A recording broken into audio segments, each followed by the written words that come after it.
नमस्कार दोस्तों, स्वागत है आपका हिंदी स्टोरीज में। आज की हमारी कहानी है बहू नमक की तरह होती है। मुरैना भदोही गांव की रहने वाली रेवा इलाहाबाद के एक बड़े व्यापारी का बेटा सूरज के साथ उसका ब्याह हुआ। नए घर में बड़े ही आदर सम्मान के साथ रेवा ने गृह प्रवेश किया। शादी के 2-3 साल काफी मजे और खुशी के साथ निकल गए। जैसे जैसे दिन बीतता गया, रेवा अपनी जिम्मेदारियों के बोझ तले दबती चली गई। रेवा की सास भी रेवा से काफी खुश थी।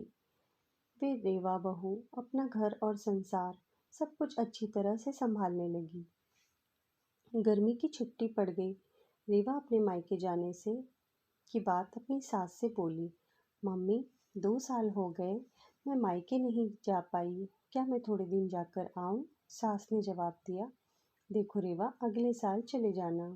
रेवा यह सुनकर काफी नाराज और दुखी होकर सोचने लगी कि जब चंचल दीदी हर 3 महीने पर घर आती हैं तो मम्मी काफी खुश होती हैं, कहती हैं कितने दिन के बाद आई हो।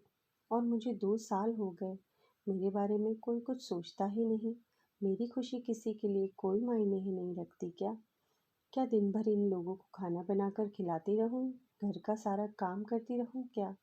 मेरी यही जिंदगी है। और रेवा कमरे में आंसू की धारा समेटे दाखिल हुई। शाम को चंचल दीदी आने वाली है, देखना मम्मी कितना खुश होती है।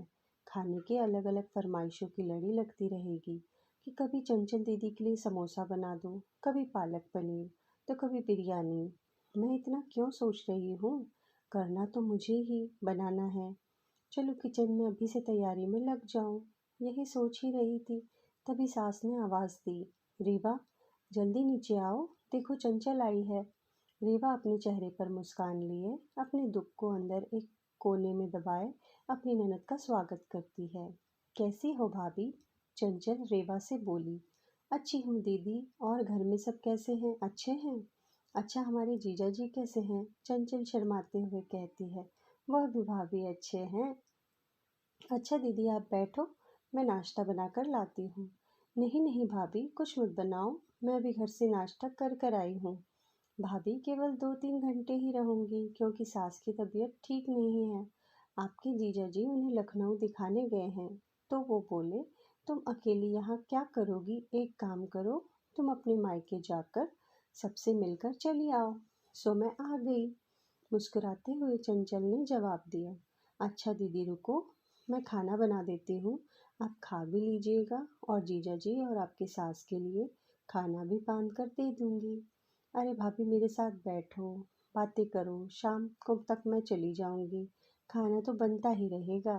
तभी रेवा की सास ने रेवा से कहा, तुम एक काम करो, चंचल के साथ बैठो, बातें करो, मैं कुछ बनाती हूँ। जी नहीं मम्मी जी, मैं बनाती हूँ, आप दीदी से बात कीजिए।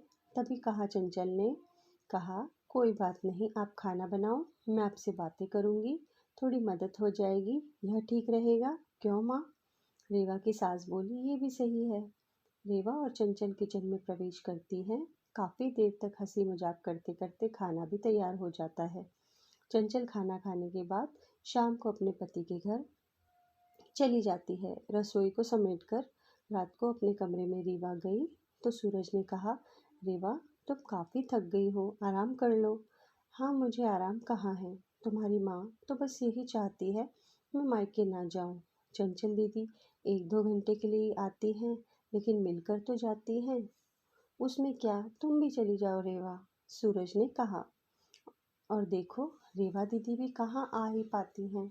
जब शरद जीजा जी अपनी माँ को लखनऊ डॉक्टर के पास दिखाने के लिए ले जाते हैं, तभी तो मिलने आती है। इसका मतलब है मैं कभी नहीं जा सकती अपने मायके। ऐसा तो मैंने नहीं कहा। ठीक है, तुम शांत हो जाओ, कल मैं माँ से बात करता हूँ, तुम मायके चली जाना, ठीक है? तुम रहने दो। गुस्सा करते हुए रेवा सो जाती है। सुबह उठकर रेवा अपने घर के कामकाज में रोज की तरह लग जाती है। दोपहर में शर्मा आंटी रेवा की सास से मिलने आती है। काफी देर तक दोनों बातें करती रहती हैं। तभी शर्मा आंटी रेवा की सास से पूछती है कि चंचल की माँ, ये बताओ, बहू और बेटी में क्या फर्क समझती हो? रेवा इस सवाल के जवाब का इंतजार कर रही थी कि मम्मी जी इस पर क्या जवाब होगा। रेवा की सास ने मुस्कुराते हुए बोली, बेटी कैसी भी हो पर वह मीठी होती है। बहू नमक की तरह नमकीन होती है। यह सुनते ही रेवा निराश होती है और दिल भी काफी दुखी हो जाता है। शर्मा आंटी चली जाती है। काफी देर तक रेवा यह सोचती है कि मैंने मम्मी के साथ क्या बुरा किया है। मम्मी मेरे बारे में ऐसा क्यों सोचती हैं। और वो घर में निराश रहने लगती है। निराश रेवा को देखकर एक दिन रेवा की सास ने पूछा, रेवा यहाँ आओ, तुमसे किसी ने कुछ कहा है क्या, या सूरज ने कुछ बोला है क्या? कुछ नहीं मम्मी जी, रेवा की आवाज़ में दर्द था। रेवा की सास ने अपने पास बिठाकर पूछा, नहीं, तुम बताओ रेवा, क्या हुआ है? रेवा की आंखों में आंसू भर आए और रेवा ने सास को सारी बातें बता दी कि कैसे शर्मा आंटी से आप बेटी और बहू में फर्क बता रही थी। ओह, तो ये सुनकर तुम नाराज हो गई, बस इतनी सी बात? अरे रेवा, मैंने कहा बेटी मीठी होती है, वह चाहे कितनी भी गलती करे, उसकी गलती नजर ही नहीं आती है, वह गुड़ की तरह मुंह में घुल जाती है। और खाने में अगर मीठा ना हो तो कोई फर्क ही नहीं पड़ता है। और बहू नमक के सामान इसीलिए है क्योंकि खाने में अगर नमक ना हो तो खाना बेस्वाद होता है। खाने में नमक मिलने पर हम जो खाना खाते हैं, उसी समय हम कर्जदार बन जाते हैं। ठीक उसी तरह तुम मेरे लिए वही नमक हो।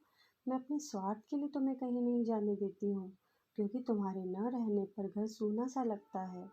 इस घर को संभालती हो, इसीलिए हम तुम्हारे कर्जदार हैं। रेवा सारी बातें समझ जाती है और अपनी सास के गले लिपट कर रोने लगती है। शाम को सूरज जब घर आता है तो अपनी माँ से कहता है, माँ, रेवा अपने मायके जाना चाहती है, एक दिन के लिए।